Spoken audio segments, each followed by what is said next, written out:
Yra kovotojų, kurios laimi protu, kitos širdimi, o Mona Kimura laimi kojomis. Ir tos kojos parbloškė visus, kurie drįso ją nuvertinti.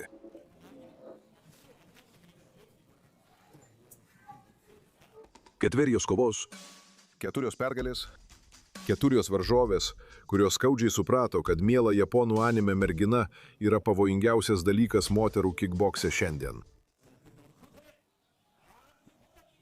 Mona Kimura gimė 2001 m. balandžio 12 d. Misuo, Gifu, Japonijoje. Ramus miestas, kuris nėra žinomas kaip nokautų specialistų kalvė, tačiau Mona pradėjo treniruotis karatė būdama vos 4 metų. Jos tėvai liepdavo jai ilgą laiką stovėti ant vienos kojos. Kol kiti vaikai žaisdavo su žaislais, maža Mona lavino nepaprastą pusiausvyrą ir kojų stiprumą. Ta pati pusiausvyra stovint ant vienos kojos, kuri šiandien ringe atrodo tokia natūrali. Ji net 7 kartus iš eilės laimėjo visos Japonijos jaunimo karatė čempionatą. Vos tik 10 metų jis nėrė į bokso pasaulį, tobulindamas savo smūgius, kol jie tapo tikrų ginklu.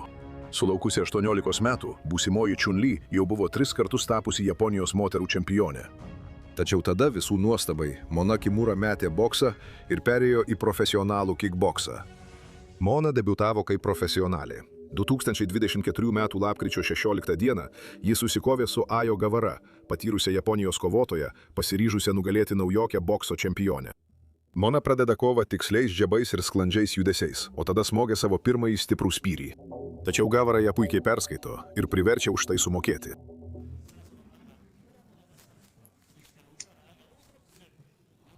Pasinaudodama savo didesniu pasiekiamumu ir smūgių greičiu, Kimura iš karto pradėjo perimti kontrolę.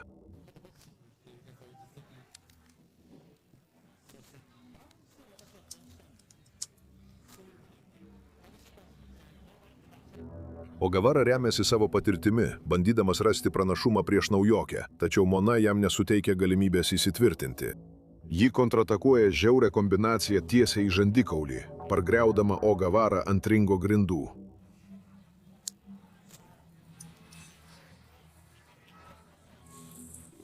Nujausdama pabaigą, Mona išlaiko atstumą ir paleidžia idealiai suderintą kombinaciją, pataikydama dešinį kablį, kuris prasiskverbia pro O Gavaros gynybą ir pargriauna veteranę.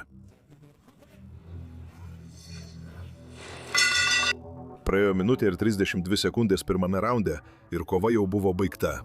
Žiūrovai vos spėjo sureaguoti, kai viskas baigėsi, tačiau internetas tuoj pat ėmė šėlti ir tai buvo tik pradžia.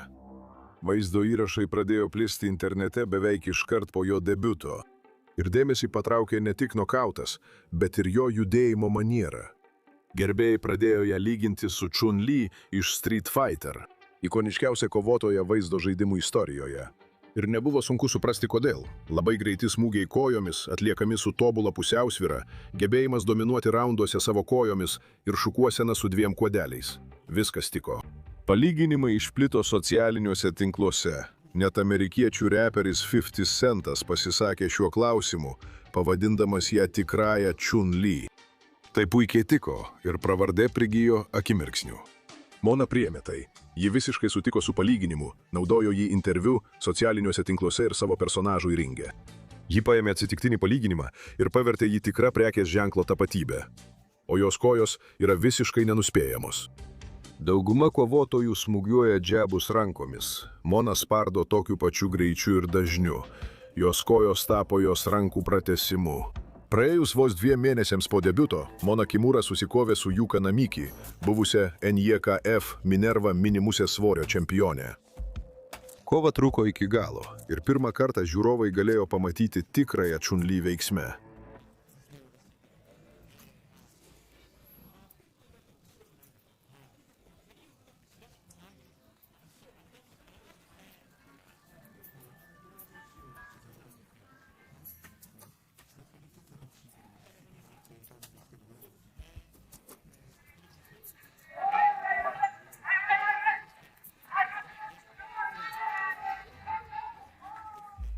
Mona Kimura toliau demonstravo savo klasikinį Chun-Li stilių, naudodama koją kaip pagrindinį ir greitą ginklą, strategiją, kurią Yuka Namiki nesugebėjo rasti sprendimo.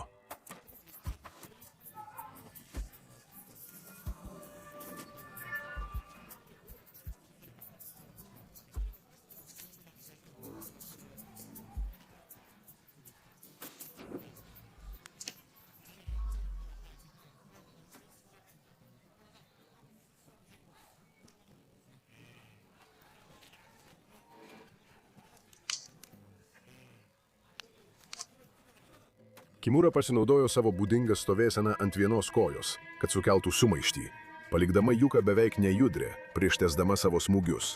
Juka atrodė nesugebanti rasti atsakymų į jos smūgius kojomis iš arti ir dažnai būdavo pagaunama atstumu Kimura smūgių kojomis zonoje.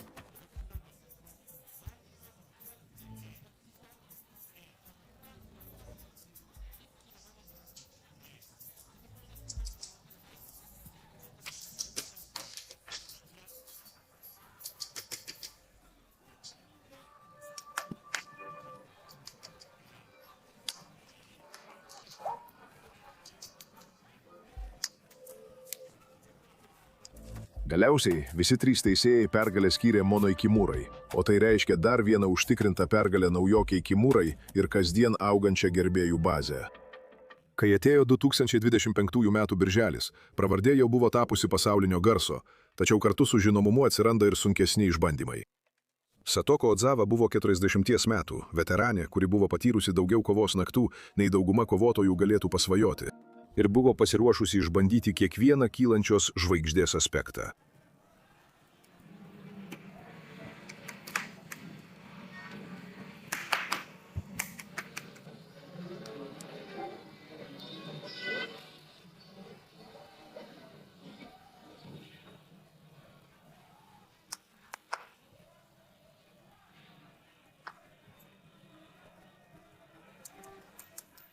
Mona kontroliavo pirmąjį raundą, naudodama savo būdingus smūgius kojomis, kad laikytų Ozavą atokiau, kol ši dar nespėjo rasti savo pusiausvyros.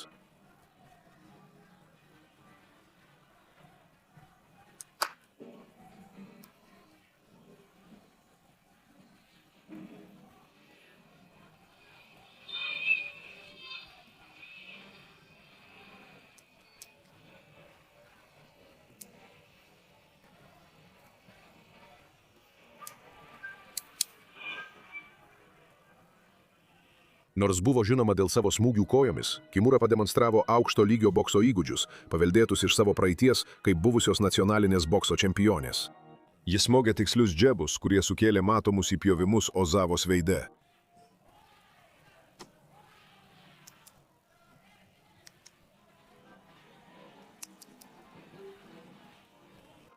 Nors Ozava bandė naudoti Drakulos gardą, kad apsaugotų savo veidą, Kimura sugebėjo pralaužti gynybą savo tiksliomis kojų smūgiais.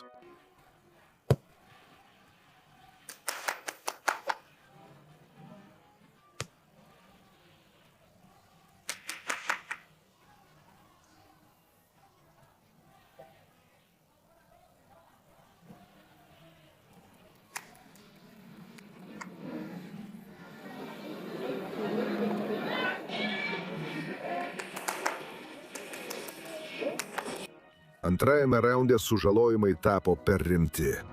Po to, kai ringo gydytojas apžiūrėjo Ozavos kaktos pjūvį, kova trumpam buvo atnaujinta. Tačiau Kimura pataikė dar vieną stiprų kairės rankos smūgį, todėl teisėjas sustabdė kovą.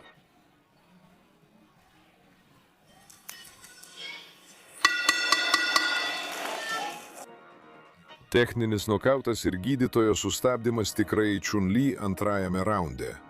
Veteranė, kuri turėjo išbandyti jaunąją žvaigždę, nepasiekė trečiojo raundo. 3 kovos, 2 pergalės nokautų. Šiandien ji vis dar nenugalėta. Tačiau Mona Kimura dar nebuvo baigusi įrodyti savo vertės. 2026 m. balandžio 11. Mona Kimura žengė į svarbiausią savo jaunos karjeros kovą, kad susikautų su Pietų Korėjos atstove Eunji Choi, Max FC čempionė. Turėdama tarptautinio čempionato titulą savo pasiekimų sąraše ir norėdama kažką įrodyti prieš pačią populiariausią Japonijos kovotoją. Žiūrovai arenoje žinojo, ko atėjo pažiūrėti, ir Mona jų nenuvylė.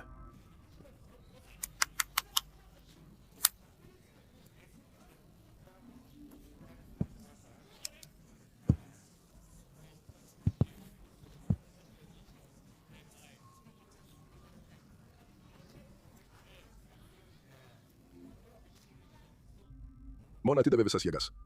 Smūgiai kojomis, kojų darbas, rankų kombinacijos, jos intelektas ringe.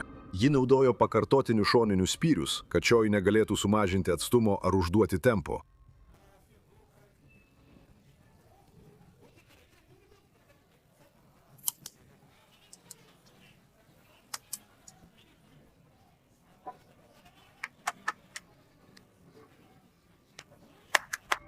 Kai Choi bandė priartėti, Kimura panaudojo tikslius dešiniuosius smūgius ir kontratakas, kad pristabdytų jos veržimąsi, o vienas iš tų smūgių jai sukėlė akivaizdžią nosies traumą. Kimura viso kovos metu išlaikė didelį spaudimą, naudodamas savo ypatingą atstumo valdymą, kad Choi būtų sunku pataikyti savo kombinacijas.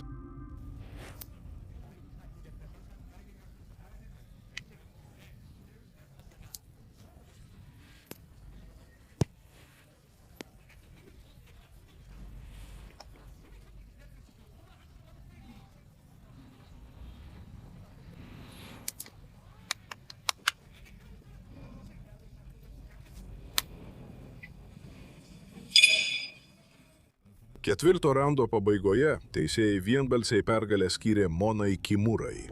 Komentatoriai ir žiniasklaida jos pasirodymą pavadino tikrų reginių, išskirdami jos unikalų stilių ir greitį, kuris priminė Chun-Li, vaizdo žaidimo personažą. Mona Kimura dabar turi 4 iš eilės pergalių seriją be nė vieno pralaimėjimo. Ir mergina, kuri pradėjo treniruotis kickboksą vos kelis mėnesius prieš savo debiutą, dabar yra didžiausių Japonijos kovinio sporto organizacijų centre ir nenugalimoji, į kurią žiūri visas pasaulis. Ji ne tik panaši į Chun-Li, ji kovoja kaip ji, laimi kaip ji. Ir jai tik 25 metai. Iš ramiojo Gifu miesto Mona Kimura šiame sporte neturėjo lengvo kelio. Ji treniravosi 7 mėnesius, o tada pateko į vieną gerbiamiausių Japonijos organizacijų ir pradėjo nokautuoti savo varžovės. 4 kovos, 4 pergalės. Nuo tada jis nepralaimėjo nė vienos profesionalios kovos, o jo istorija dar tikrai nesibaigė. Japonija. Japonija.